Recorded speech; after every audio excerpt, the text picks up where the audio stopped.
The story begins after Nisa and Albing fought and were struck by a devastating lightning bolt that destroyed their bodies, leaving only their spirits like wandering ghosts.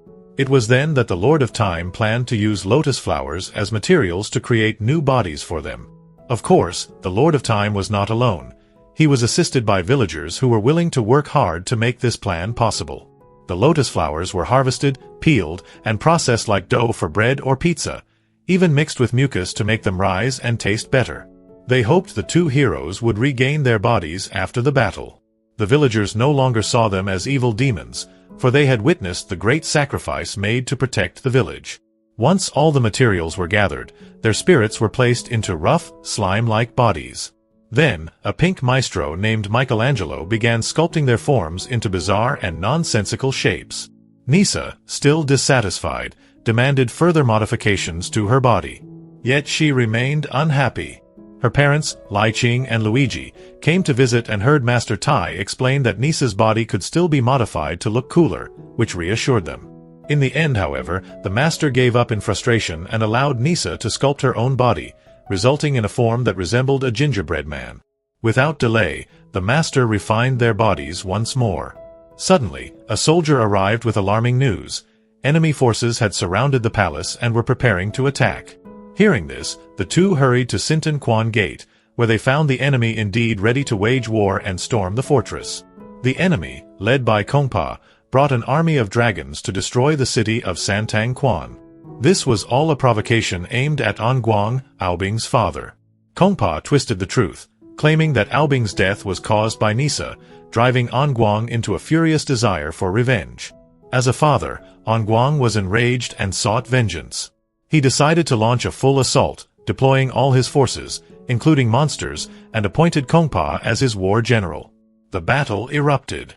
Human forces clearly could not match the brutal might of the monsters, whose strength far surpassed their own. This forced Neza's parents to fight even harder against the endless waves of enemies. Amidst the chaos, Kong Pao saw a radiant light in the distance and realized that Neza was still alive.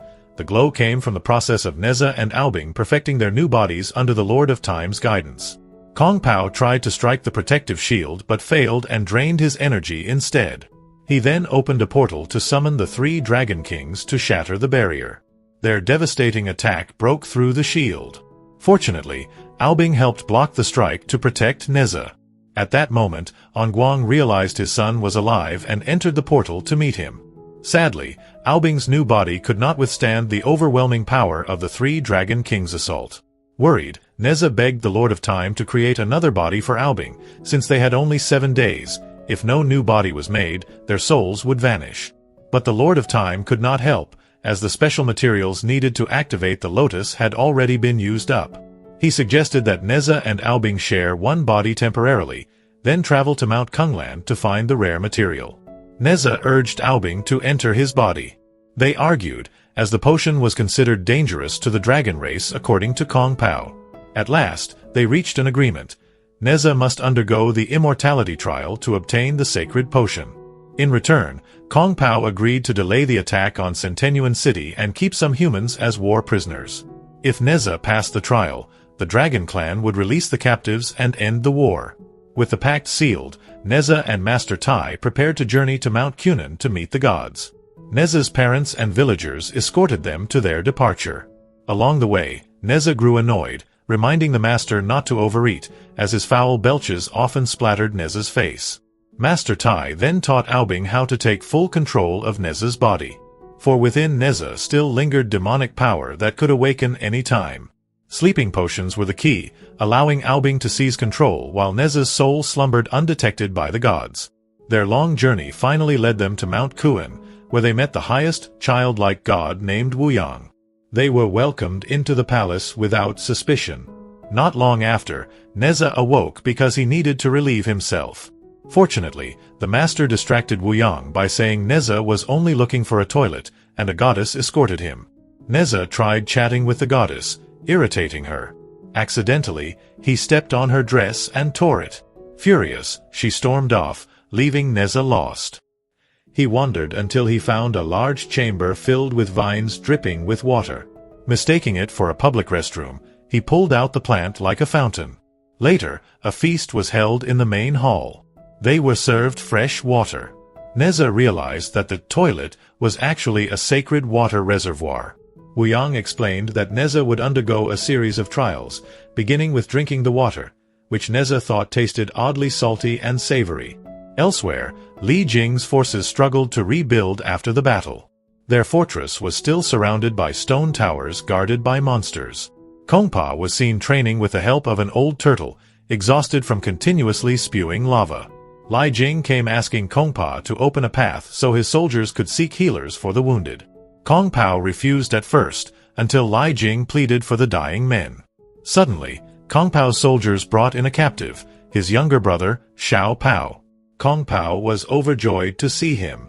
But Xiao, innocent and unaware of his brother's cruelty, proudly displayed his ability to transform into a human and praised Kong Pao's greatness as the commander of the monster army. Kong Pao was conflicted, for the praise was undeserved. Seeing Xiao's innocence, Li Jing understood Kong Pao's turmoil and comforted Xiao, saying that Kong Pao was actually a good man who helped humans fight evil monsters. Kong Pao was deeply moved. Kong Pao told Xiao to return home and promised to follow later once the fortress affairs were settled. He also agreed to open the passage for Liejing's soldiers. Meanwhile, Neza was taken to his first trial, battling the otter boss. Before the fight, Neza swallowed the sleeping potion, allowing Aobing to control the body. The battle began as the otter boss commanded his minions armed with weapons to attack. But Neza suddenly awoke, arousing the god's suspicions. Unprepared, Neza lost, leaving the master worried. The overseers sensed something strange and tried to approach, but the master stalled them. Neza then searched for his sleeping potion, which had fallen into the otter boss's food pot. Without hesitation, he devoured it all. Aobing once again took control and swiftly defeated the otter boss. Afterward, they were taken to the altar to meet the gods and discuss battle plans against the evil monsters. The next day, Neza faced the second trial against Zongtao, a teacher who guided demons so they would not be despised. Though kind, Zongtao was chosen as his opponent due to his bond with demons. Again, Neza took the potion so Aobing could fight. At first, Aobing dominated and pushed Zongtao to the edge.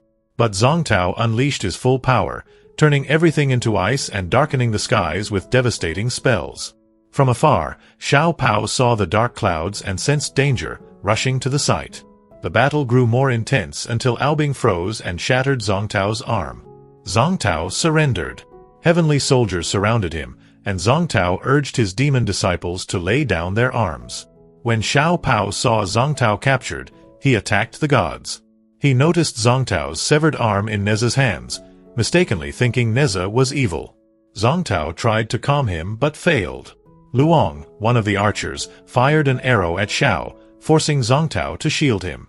As a second arrow was shot, Zongtao again protected Xiao and finally fled to save him. And now hundreds of arrows chased them, throwing both helplessly to the ground. Zongtao told Xiao Pao to flee immediately. As Luong prepared to shoot, Neza stopped him, insisting the fight was already over.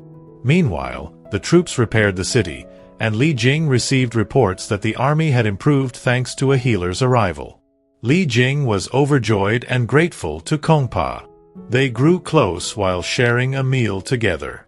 Suddenly, soldiers arrived carrying the gravely wounded Xiao Pao, leaving Kongpa stunned. Xiao revealed that Zhang Tao had been killed by Neza, and that Zhang Tao was father to Xiaopa and Kong Pao. Xiao soon died, filling Kongpa with rage and vengeance. At the palace of the gods, they planned to meet Wuang, but he could not be found. Soon, news arrived that the dragon army had broken the sacred pact and attacked the city. They rushed to the scene. Seeing the city in ruins, Neza was devastated. Too late, he realized he had been surrounded by love all along. He found his mother's war helmet. Wuang arrived, and Luong claimed the destruction was caused by the Dragon Clan. Master Tai doubted this, but Wuang grew furious when dragon footprints were found and ordered retaliation.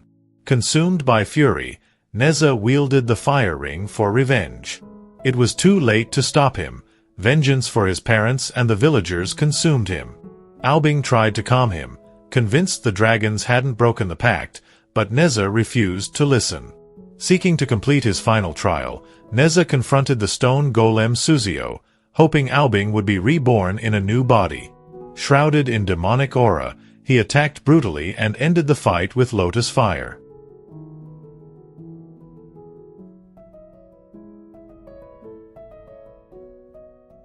Having completed all trials, Neza received the holy potion from Wuong. Soon, war erupted.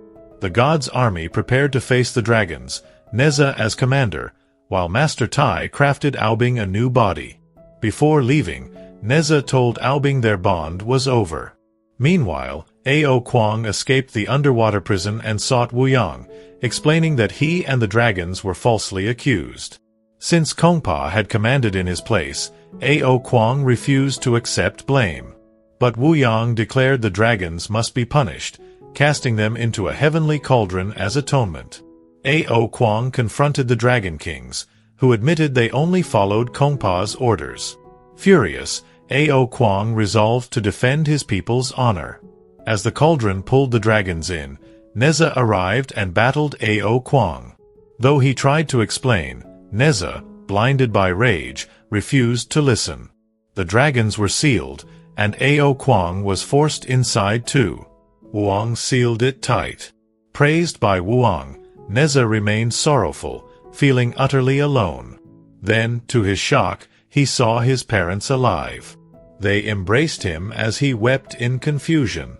Master Tai and Albing arrived, and Li Jing revealed the truth. Wuong orchestrated everything. The false dragon attack was staged by Wuyang, aided by the Dragon Kings. Kongpa had fought to protect Sentangwan. Wuong confessed, revealing the king's betrayal in exchange for immortality.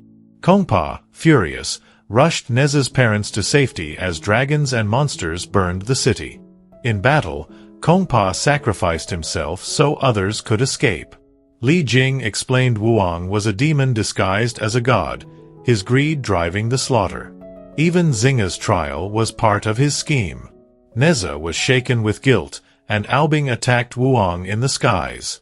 Neza joined to face Luong, who freed the 3 Dragon Kings. Learning the truth, the dragons raged at their betrayal and joined the fight. Using thick fog to confuse their foes, they pressed on. Wuong unleashed the cauldron's hellfire, freezing many, and bound Neza's parents. Ao Kuang, still calm, freed them, urging endurance. Wuong then tempted Neza with a death staff to kill his parents in exchange for freedom. Luigi refused, telling Neza to live free and happy. Touched, Neza realized his parents had always loved him.